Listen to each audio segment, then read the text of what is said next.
LTO 10. As an open format technology, linear tape open, LTO tape drives, and media from different manufacturers have always been interoperable. So the formatting and operation guidelines are primarily managed through the LTO Ultrium's format specifications. Here's some key operational and formatting guidelines for LTO 10.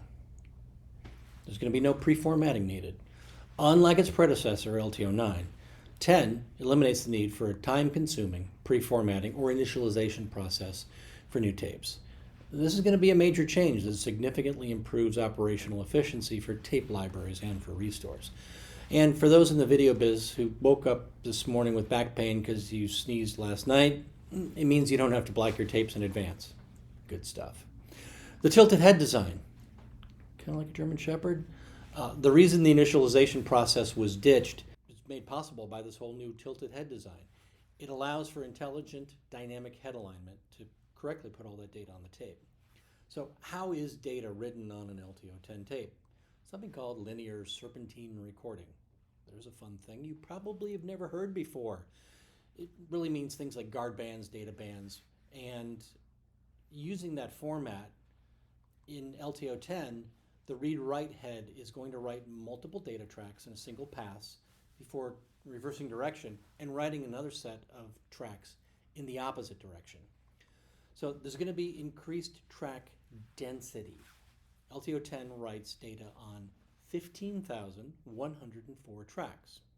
So you carry the 7, divide by how urgent the need is for the media. Basically, it adds up to a giant increase over LTO 9's 8,960 tracks. Gets you that much higher capacity. Hardware compression. LTO 10 drives support lossless hardware compression. It's pretty cool. It's enabled by default. For compressible data, that can bump up a tape's capacity from 30 terabyte native to as much as 75 terabytes compressed.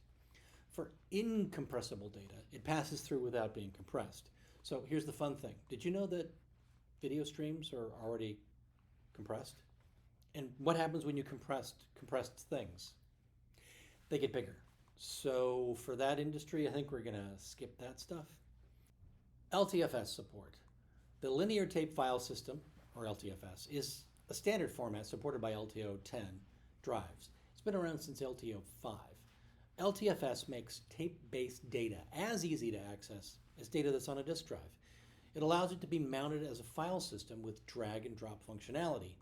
And having lived in the world of retrieving archives for so many years from tape, please use LTFS.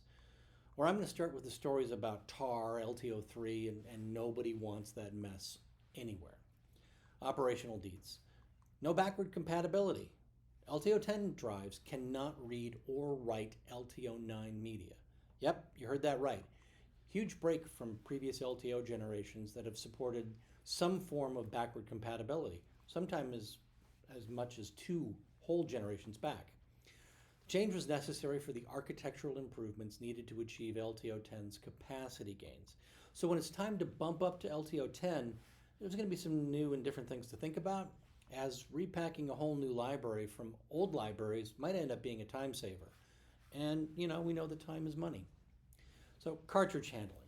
Standard best practices for handling tape media should be followed, such as storing cartridges in a cool, dry place, and in their protective cases.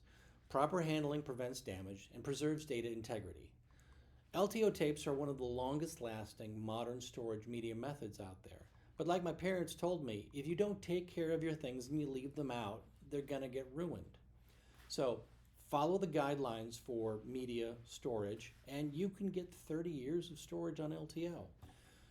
If you want to know more about LTO 10 and how you can move your organization up, please contact us here at Qualstar.